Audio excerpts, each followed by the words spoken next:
మే నెలలో వర్షం వస్తుందంటే సాధారణంగా ప్రజలందరూ కూడా అమ్మయ్య వాతావరణం చల్లబడుతుంది, కొంచెం ఎండలన్నీ పోయి కూడా ప్రజలు కొంచెం ఊపిరి పీల్చుకుంటారనే ఆలోచనతో ఉంటే ఈరోజు తెలంగాణలోని రైతాంగం మాత్రం ఒక పక్క వర్షం వస్తుందంటే వాళ్ళు వాళ్ళ గుండెలను అరచేతిలో పెట్టుకొని 6 గాలాలు ఎంతో కష్టపడి పాము కాట్లకు గురై కరెంటు షాకులకు గురై వాళ్ళ చెమట నొడిచి 6 కాలాలు కష్టపడి పండించిన పంటను వాళ్ళు ఈరోజు ఐకేపీ సెంటర్లలో పోసి నేటికి 2 నెలల కాలంగా వస్తున్నా కూడా ఈ రోజు వరకు కూడా ఈ రాష్ట్రంలో ఐకేపీ సెంటర్లలో కనీసం కాంటాలు జరగకపోవడం చాలా దుర్మార్గం.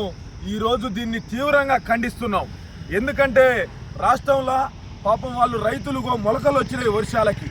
నైరుతి ఋతుపవనాలు ఈ తెలంగాణ రాష్ట్రంలోకి వచ్చే వరకు కూడా ఇప్పటికీ కూడా ఈ రాష్ట్ర ప్రభుత్వం కనీసం ఈ 2 నెలల క్రితం పంటలు కోసిన వరి ధాన్యాన్ని కూడా ఐకేపీ సెంటర్ల ద్వారా ఈ రాష్ట్ర ప్రభుత్వం కొనుగోలు చేయట్లేదంటే చాలా సిగ్గుచేటు అనేది స్పష్టంగా అర్థమవుతుంది ఈ రాష్ట్రంలో.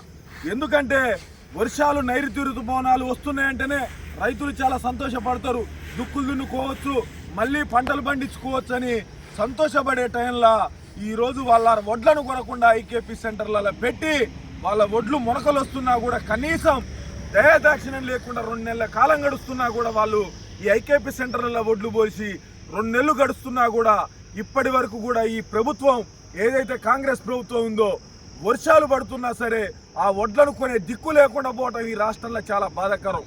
ఇప్పుడు నేనున్నది కూడా ఒక్కటే కాదు, ఈ రాష్ట్రం మొత్తం కూడా ఐకేపీ సెంటర్లలో ధాన్యం రాసులుగా ఉన్నాయి. రైతులు పాపం ఏడుస్తున్నారు, పెట్టుబడులు పెట్టి కనీసం పండించిన వడ్లను కొనుక్కునే దిగ్గు లేకపోయింది ఈ తెలంగాణ రాష్ట్రంలో అని రైతులు ఏడవడం అనేది చాలా దుర్మార్గం. ఇప్పుడు ఈ రైతును కూడా అడిగి తెలుసుకుందాం. బాబాయ్ ఎన్నాళ్ళు అవుతుంది వడ్లు ఈడబోసి? 10 రోజులు ఏమంటారు అసలు ఇన్ని రోజుల నుంచి కూడా వడ్లు ఎందుకు కొనుగోలు చేయలేదు? కొట్టామంటే మేము కొడతాం, కొట్టే ఆగుతున్నాయి, మేము అట్లా ఆడవలింపాం, ఏం చేసుకోం, కొట్టిన ఏ పోవట్లేవు, మేము ఏం చేయం, కప్పుకోకపోతే పోసుకోపో అంటున్నారు. కప్పుకోకపోతే పోసుకొని పో, అవసరమైతే నువ్వు రోడ్డు మీద బార పోసుకో, మేమేం చేయం అని ఏమన్నా నీ కాంచి కొనాలని ఏమన్నా రూలా? మేము నిన్ను పోసుకురమ్మన్నావా అని ఆయన కాడికి వచ్చింది. ఇప్పుడు ఈ ధాన్యం తీసుకుపోయి ఏడబోయాను మళ్ళీ పోయాలంటే బండ్లు లేవు, సొంత బండ్లు లేవు, ఈడి తెచ్చి పోస్తారు. కానీ ఈ కిరాయి పట్టాలు, ఆ పట్టాలు చూడండి ఎన్ని పట్టాలు చీకినాయి, పైన వేసి 10-20 గల్ల పట్టాలు చీకినాయి కూడా మళ్ళీ కిరాయి తెచ్చేసినాయి కూడా. ఆ పట్టాలు కూడా మళ్ళీ తీసుకుపోయానికి మేము ఇచ్చినప్పుడు మంచిగా తిరిగిపోతున్నాం. మీకు స్పష్టంగా అర్థమవుతుంది రైతుల గోస కూడా.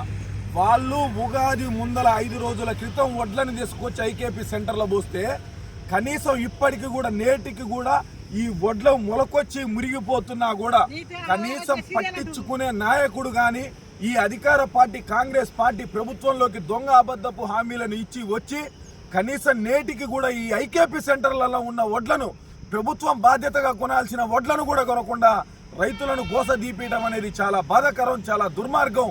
దీనిని రాష్ట్ర వ్యాప్తంగా తీవ్రంగా ఖండిస్తున్నామని తెలియజేస్తున్నాం.